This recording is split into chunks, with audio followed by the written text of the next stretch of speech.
Hey, why don't you decide if you guys want us to pay you half or shorten the contract period by half? What do you think, President? Huh? Trouble Busters! Tom, let's go get some boba. I'll treat you. I'm still working. My name is Tom. I own a civil engineering company called Terrific Tom's Tech, LLC. Oh, these tasks are so simple, they can handle it without you. I don't know about that. Our work is slightly delayed at this time. This is because you're the president. You shouldn't be doing the job for your guys anyways. It's because of this guy. He keeps talking to me when I'm trying to get things done here. He tries to take me out for boba and bothers me, and I can't focus on work. Hey, why don't you decide if you guys want us to pay you half or shorten the contract period by half? What? Hold on, sir. That's not a decision I can make so easily. Could you give me some time to think? Oh, yeah? Well, sorry for the inconvenience. I went to the bar that I always go to and vented out about everything that happened today. And that's what happened, Master. How am I going to protect my poor employees? Huh? A porridge? Do you think I'm drunk or something? Or are you trying to get me out of here? Sir, this isn't on the house. It's on the gentleman over there. And there was Mr. Sampson, who used to be the former president before Teddy took over his company. Oh God, I didn't know Mr. Sampson was here. How unlucky can I get? I went over to explain everything to Mr. Sampson about what the new president was doing to us, hoping to alleviate some of the damages that I may already have done. There's nothing further for us to discuss. Mr. Sampson, please, Mr. Sampson! Mr. Sampson did not believe a single word I said. We will shorten our contract period by half. You need to accept the reality as a small company owner. We may be a small company, but we do quality work. We keep our rates at a reasonable price, and we always meet the deadline. We've been doing business for over a decade, and our clients trust us. Don't you understand why I made you decide on this? You weren't meeting the deadline, so I gave you a penalty to make that decision. But that's because you keep bothering and interrupting Tom. Huh? When did I ever bother Tom? Don't give me bullcrap. You kept interrupting Tom's work by constantly talking to him. You kept asking him to go get boba with you and tried to make him leave the site. I did, and so what? So this is what he's saying, President. What do you think? Where are you looking? I'm the president over here. Don't mistake me for that geezer. Huh? Oh my gosh, Dad! What the heck? I heard everything, Teddy. I guess you had a hard time figuring out who he was because of your stupid shades. But Dad, why are you here? I thought you swore to the godmother's nature that you were telling the truth. That's right. I told you that Tom's company keeps slacking off and they take our business for granted. You were furious to hear about that. That's because I thought you were telling the truth. I never thought you would lie to me.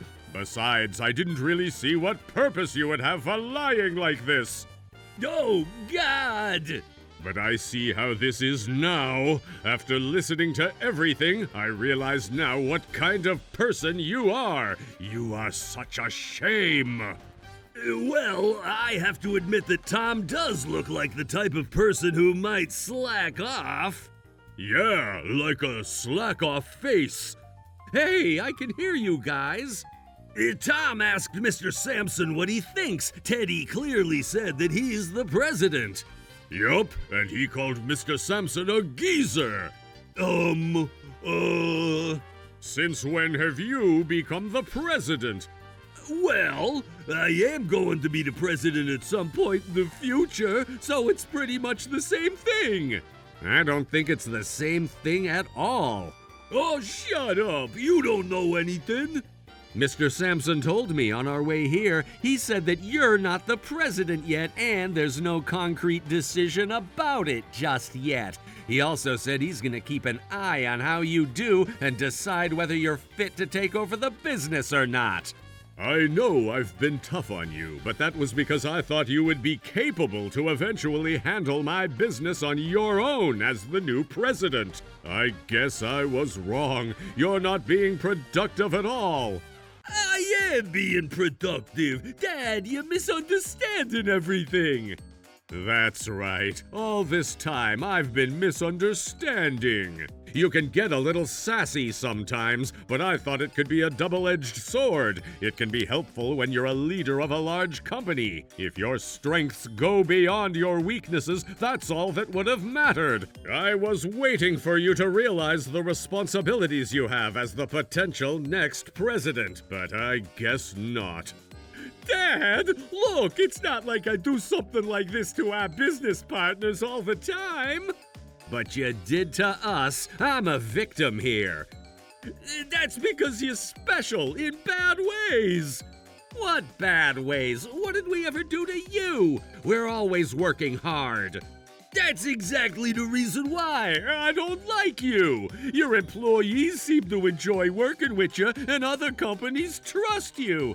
I also hate the fact that there are always cute girls coming for you, too. My secret crush, Michelle, was telling her friend that you're her type. Wow, what a pathetic reason to hate someone. Our company is a big company, la. You fool! Our company is successful only because we get the support from all the other companies that we partner with. But those other companies are small companies that won't even have work to do if they don't partner with us, right? Of course you would think like that. We're done talking. Oh yeah? So I don't get any punishment for this, right?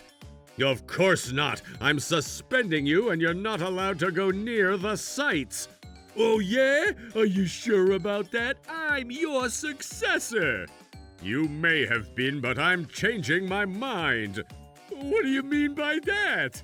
Mr. Sampson is no longer considering you his successor. You don't know anything. I do know how a president would feel. I'm one too. You guys wouldn't even have any work or income if we didn't partner up with you guys. How dare you say that? You might be right that you're a large company, but... See? There you go, huh?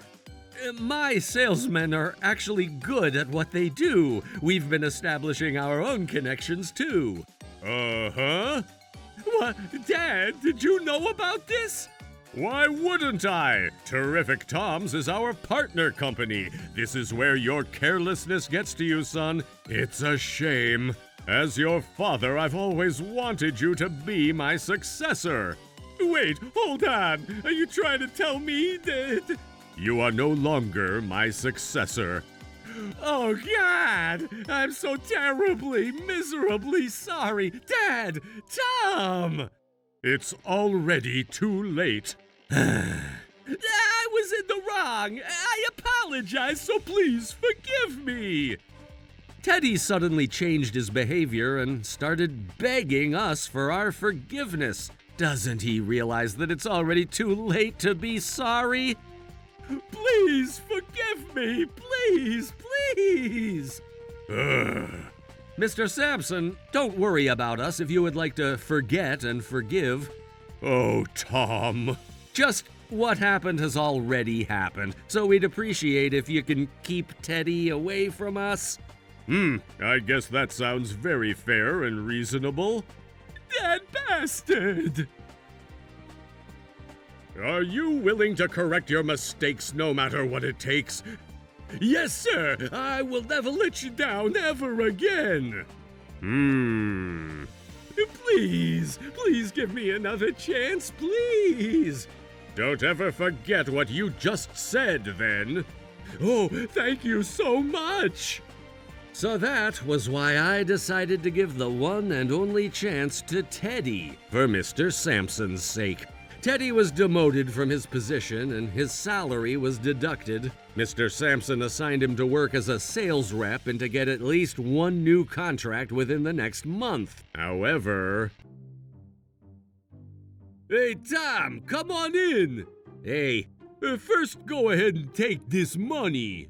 This was unbelievable. Since Teddy wasn't able to get a single contract signed, he asked me to sell him one of the contracts that I have with my client for $100,000. Of course, I refused. Teddy has no remorse whatsoever. He's doing whatever it takes to bring his father a signed contract, and he can't stop but believe that he will be his father's successor again.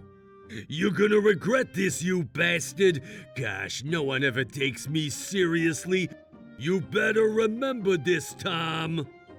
Oh, of course I'm going to remember this. I'm gonna remember every detail that you said, word for word, down to your very last word. Expelled? What the heck? Tom told me that you tried bribing him if he would give you one of the contracts that he has with his clients. What? I didn't do that! Tom, how could you lie to him? I've only stated the truth. Dad, don't let him fool you. He's making up this stupid story. You already ruined your own reputation. I'm not going to trust a single word you say. I learned my lesson already. Why can't you trust your son, Dad? Tom, let me take over one of the contracts you have with your client. You told me how much you hated me. I needed to make sure I keep myself safe. You tricked me! I didn't do anything. You did this to yourself. The $100,000 cash that you offered Tom was taken from the company's funds, right? Huh? Don't play dumb with me, it was, right? The company's money is pretty much my money. The company's money belongs to the company. Just tell me the truth. Okay. It was the company's money. What's the big deal? I used the company's money to do something for the company. What kind of company spends $100,000 to buy a contract from another company? But getting a signed contract was the deal that we agreed to so I could become your successor.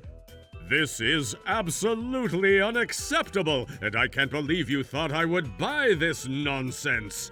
You guys don't need a sales rep if your company can make a profit by getting contracts like this. It doesn't work like that. Anyone would take the job if what you did would ever be considered doing your job at all. I thought it was a great idea, though. It's a horrible idea. Nothing but loss. Every time your client signs a contract, you end up spending more than you're making. Does that even make sense? You guys are so blind. I'm not going to offer $100,000 to every client. It was a one-time strategy for me to become the president of this company. And that's the part that makes no sense. I've had enough of this. I shouldn't have given you a chance from the beginning. Why would you say something like that? Teddy, I'm never going to consider you my successor ever again. Ever again? Huh? Mr. Sampson said you're expelled, remember? He means what he says. But hold on, what's gonna happen to me then? Nothing will ever happen for you. You don't belong to this company effective now. Sounds like you belong to the prison now. You'll have plenty of time to think about the mistakes you made. Huh? Why prison? What you've done here is considered embezzlement. But all I did was offer, and I never gave it to him. I didn't embezzle anything. That might be correct this time around, but don't you have other sins? What are you talking about? I know this wasn't the first time you took the company's funds without permission. Well... It'll look obvious once I look into it. Well, there's some funds that I used without reporting to anyone. And that's the definition of embezzlement. I'm going to get to the bottom of every single harm that you've done to this company. be ready. But, Dad, I'm your son! And that's why I made the mistake of giving you a chance. But you took that for granted and tried to deceive me again. You have no common sense, and you're an extremely selfish person. I respect your father as a great businessman, but I don't understand how you ended up becoming such a self-centered fool. Dad, please give me another chance, I beg you. There is no such thing as another chance. You're a criminal. I'm going to make sure I look into every deed you've been up to. You better be ready for this. Tom, you have to help me out, please? No way, Jose. Remember, I'm the one who reported your misdemeanor to Mr. Sampson. Oh, don't say that. Look, I'll sign more contracts with your company. No need. My company prides in the level of experience and integrity. Everyone trusts us. But, I'm not like you, you fool. You're a small company owner. Don't talk to me like that. Cut it out, Teddy. You keep looking down at me that I'm a small company owner, but don't you realize you're inferior to me in every aspect? Why don't you spend more time looking into how to successfully conduct a business instead? Yeah, you guys are all buttholes. You don't even understand how intimidating it can get being a successor for a large company. If you didn't want that pressure, all you had to do was quit. I never asked you to stay. But why? Why wouldn't anyone care about how I feel? Teddy kept crying and screaming like a baby, but we have no mercy. He's old enough to know that his actions will come with consequences, and we called the police. I'm sorry, I really am. You can fire me, so please don't arrest me. He kept screaming until he was gone, but he was completely helpless. His embezzlement was quite larger than we initially thought we would find. The court sentenced him to 3 years of imprisonment. He may have been a future president just yesterday, but now he's just a criminal. Why did I do that? I learned my lesson, so get me out of here. As for me, I've been doing great at work, especially with Teddy gone. My company is growing rapidly, and we're excited for more success to come. Thanks, everyone. I couldn't have done this without you guys. I love you all. Of course, Tom. We work for you because you treat us like your family. Yup, and we're going to work for you as long as you allow us to. Thank you. Thank you. I really love you guys for always being by my side, and I really love myself even more for being able to say this. That last part ruins everything else that you just said. What was that last part about? I know. Why did you even say that? And Terrific Toms will continue working hard like a happy family. Trouble Busters!